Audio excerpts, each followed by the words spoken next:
A few years ago, budgeting was so important for me because I was going to school and working a full-time job, and at the same time, I was also able to review other people's budgets, see their perspective on money, and offer some insights into at least what I was doing to help them potentially make their lives better. Now, this is not financial advice, and I am not a financial advisor, but I think some of the things that I have to offer will at least be some food for thought that could potentially help you out on your journey to making yourself money and enjoying life a little bit more. Some of the biggest concerns that I heard from my customers back then were, I don't make enough and live paycheck to paycheck, and I have no idea where my money goes every month. And then at the end of it all, it was kind of wrapped with this sentiment that it is what it is, what can I do about it? And I would argue that whatever your current situation is, there is something that can be done so that you can start getting yourself on the right track, or even bettering the track that you're on to help you get to those goals. I think it's very important to evaluate your current situation as it relates to your income and your expenses so that you can determine a baseline of where you currently sit with your financial situation. And so I think at the end of the day, it's whether or not you're making money or losing money every single month. Once we determine what our monthly income is, that's going to allow us to take a look at our expenses to figure out how much is going out the door versus how much is coming in the door. So expenses are going to be set up into about 4 different categories. And that starts with our needs and our wants. Our needs are things that you absolutely need and must have, and our wants are things that we can cut out if we absolutely have to. And then those needs are then divided out into fixed expenses and variable expenses. Fixed expenses are things that come up every single month and we have no choice but to pay those expenses. Variable expenses, if they're a need, still we have to pay them every month, but they do fluctuate and we have to budget for that.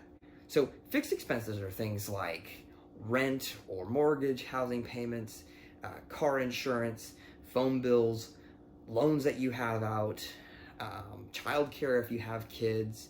And the variable expenses are things like groceries, fuel, car repairs, and utilities each month. And then furthermore, we have wants. Now the fixed wants are things like subscriptions. You know, the Netflix, Hulu, Disney Plus, those are things that are fixed and you want them, but if you had to, you could absolutely cut them out. In addition to those, we have variable wants, and those are things like vacations, shopping, going out to eat, going to pick up coffee. And if we separate them into those 4 buckets, it gives us a better idea of where our expenses are going and where our money is going every month.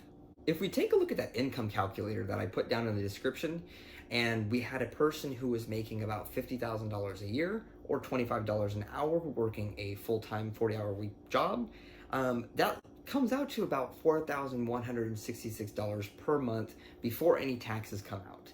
Now, after taxes come out, if you're living in a state like California where the taxes are pretty high, you're probably left somewhere with about $2,904 a month. So about $2,900, and that's to cover all of your necessities, your wants, and to have money left over for savings and investments.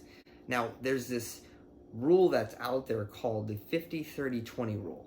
And that basically says that 50% of your after-tax income should be applied to your needs, 30% should be applied to your wants, and the remaining 20% should be applied to savings and investments. So I have an issue with the 50-30-20 rule because let's say if you are making $2,900 a month, you have about $1,450 going toward your needs, and then a staggering $870 going to whatever you want.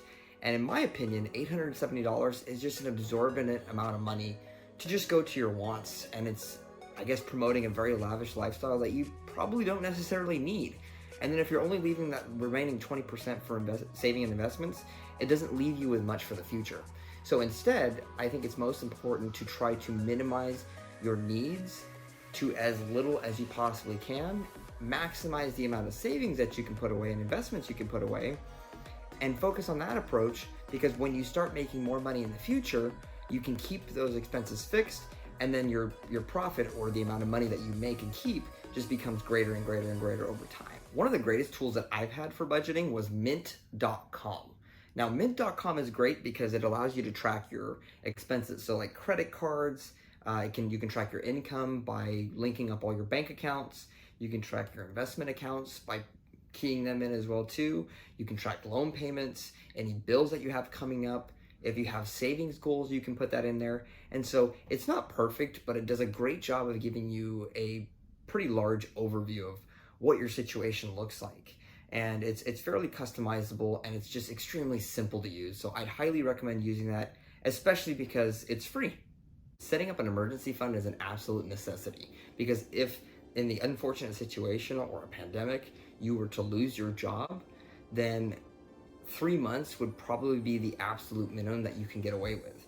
And the way you would do that is if you look at your fixed and variable expenses, you take that number after adding all that up and you multiply that by 3.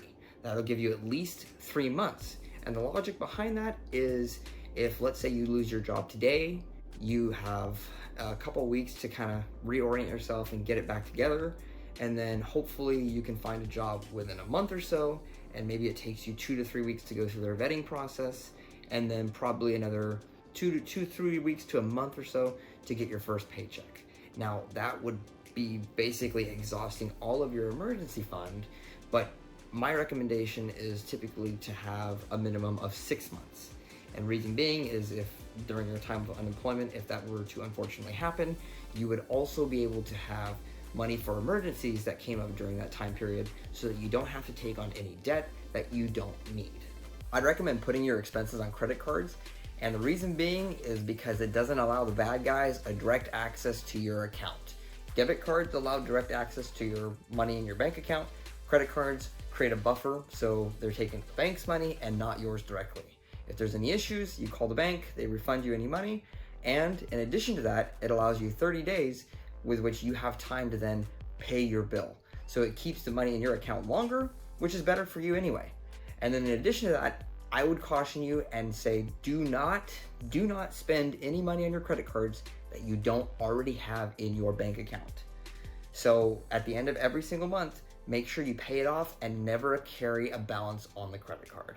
A philosophy that I subscribe to is living with less and some sort of minimalism approach to my life as a whole.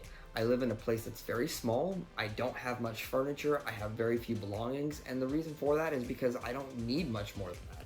I'm not opposed to people actually spending their money, but I will say that when I do spend my money, I'm looking for value. So I work to decrease my fixed and variable expenses by finding lower alternatives. And in addition to that, I find deals on things that I actually want.